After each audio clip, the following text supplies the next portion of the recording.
akan mengupas materi yang ada di mata kuliah belajar dan pembelajaran. Ada apa aja? Yang pertama ada hakikat belajar. Cek hakikat belajar yuk. Belajar merupakan suatu kegiatan untuk memperoleh ilmu pengetahuan. Belajar juga merupakan suatu yang dilakukan untuk menguasai hal tertentu. Menurut Brunner, dalam Ratna Willis Dahar, belajar melibatkan 3 proses yang berlangsung bersamaan, yaitu memperoleh informasi baru, transformasi informasi, menguji relevansi dan ketepatan pengetahuan. Dari ketiga proses, seperti yang diungkapkan Brunner, pengertian tentang belajar maka dapat disimpulkan bahwa belajar adalah suatu kegiatan untuk memperoleh suatu perubahan tingkah laku dalam memperoleh suatu informasi baru melalui pengalaman. Nah, udah tahu kan hakikat belajar itu bagaimana? Sekarang kita beralih 4 pilar UNESCO. Ada apa aja? Cek lagi yuk. 4 pilar tersebut ialah learning to know, belajar untuk mengetahui, learning to do, belajar untuk terampil melakukan sesuatu, learning to be, belajar untuk menjadi seseorang, dan learning to live together, belajar untuk menjalani kehidupan. Oke, yang ketiga ada teori belajar menurut para ahli. Cek yuk. Teori belajar sendiri adalah sebagai metode yang menggambarkan bagaimana seseorang melakukan proses belajar, yaitu teori kognitif yang mulai berkembang pada abad 20. Secara sederhana, teori ini menggambarkan bahwa belajar adalah aktivitas internal yang terdiri dari beberapa proses. Ada juga yang menggambarkan bahwa teori belajar kognitif itu ibarat komputer. Proses awalnya dimulai dengan input data, kemudian mengolahnya hingga mendapatkan hasil akhir. Beberapa tokoh yang berperan mengembangkan teori ini adalah Jean Piaget, Brunner, dan Ausubel. Dalam proses belajar mengajar di sekolah, contoh penerapan teori kognitif adalah guru menggunakan bahasa yang mudah dipahami oleh peserta didik, serta memberi ruang bagi mereka untuk saling bicara serta diskusi dengan teman-temannya. Teori behavioristik, teori yang dianut sejumlah ilmuwan seperti Gage dan Berliner, ini menyatakan bahwa sebuah pengalaman mampu mengubah tingkah laku, kebiasaan, atau proses berpikir seseorang sebagai hasil proses belajar dari pengalaman itu sendiri. Untuk mengaplikasikan teori ini, seseorang guru perlu melakukan beberapa proses, yaitu memberikan dorongan supaya muridnya dapat merasakan rasa ingin tahu, melakukan stimulus guna memperoleh respon siswa, dan melakukan penguatan reinforcement, pengulangan stimulus dalam bentuk yang berbeda. Oke, yang ketiga adalah teori humanis. Teori humanis adalah humanistik yang berkembang dari teori behavioristik. Tokoh dari teori ini adalah Carl Rogers dan Abraham Maslow. Dilihat dari definisinya, teori humanis adalah metode pembelajaran yang fokus pada peserta didik guna mengembangkan potensinya. Ada beberapa faktor, yaitu adalah peran kognitif, pemahaman seseorang tentang ilmu pengetahuan, dan peran afektif, faktor mental yang membentuk individu.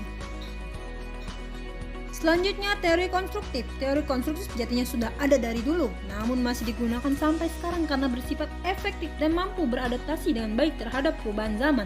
Lewat teori ini, peserta didik diajak untuk mendalami pengetahuan secara bebas atau juga bisa memaknainya sesuai pengalaman. Dalam praktiknya, siswa akan diberi ruangan untuk membuat ide atau gagasan menggunakan bahasanya sendiri.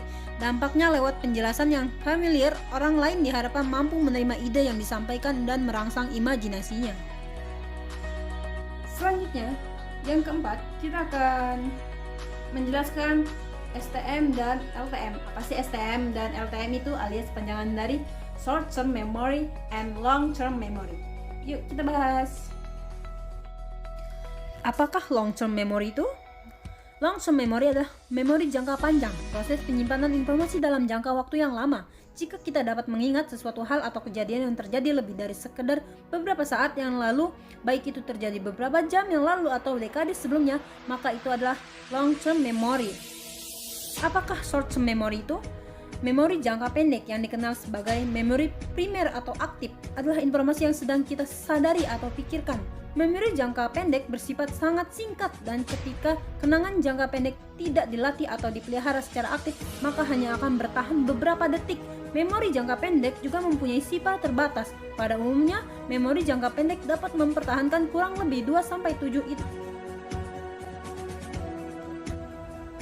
Oke, yang kelima, 4 kompetensi guru. Ada kompetensi pedagogi, kompetensi sosial, ada kompetensi kepribadian, ada kompetensi profesional. Yuk kita bahas satu persatu. Yang pertama ada kompetensi pedagogik, yaitu guru adalah kemampuan atau keterampilan guru yang bisa mengelola suatu proses pembelajaran atau interaksi belajar mengajar dengan peserta didik. Yang kedua adalah kompetensi kepribadian. Kompetensi kepribadian berkaitan dengan karakter personal. Ada indikator yang mencerminkan kepribadian positif seorang guru, yaitu supel, sabar, disiplin, jujur, rendah hati, berwibawa, santun, empati, ikhlas, berakhlak mulia, bertindak sesuai norma sosial dan hukum.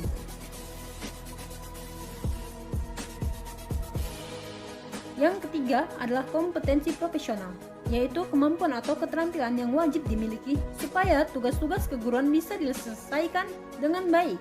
Keterampilannya berkaitan dengan hal-hal yang cukup teknis dan akan berkaitan langsung dengan kinerja guru. Adapun indikator kompetensi profesional guru diantaranya adalah menguasai materi pelajaran yang diampu, struktur, konsep, pola pikir keilmuannya, lalu menguasai standar kompetensi pelajaran, kompetensi dasar pelajaran dan tujuan pembelajaran dari suatu pelajaran yang diampu, mampu mengembangkan materi pelajaran dengan kreatif sehingga bisa memberi pengetahuan dengan lebih luas dan mendalam bagi peserta didik, mampu bertindak reflektif demi mengembangkan profesional secara kontinu, mampu memanfaatkan teknologi informasi dan komunikasi dalam proses pembelajaran dan juga pengembangan diri. Yang keempat adalah kompetensi sosial, yaitu yang berkaitan dengan keterampilan komunikasi, bersikap dan berinteraksi secara umum, baik itu dengan peserta didik, sesama guru, tenaga kependidikan, orang tua siswa, dengan masyarakat secara luas. Oke, yang terakhir strategi, model, metode, teknik pembelajaran. Yuk kita bahas. Model pembelajaran merupakan istilah penyelenggaraan proses belajar dari awal sampai akhir. Model menjadi kerangka konseptual yang melukiskan prosedur yang sistematis dalam mengorganisasikan pengalaman belajar untuk mencapai tujuan tertentu. Model berfungsi sebagai pedoman bagi guru dalam melaksanakan kegiatan belajar dan mengajar, yaitu ada CBSA, CTL, PBL, PAIKEM, STM.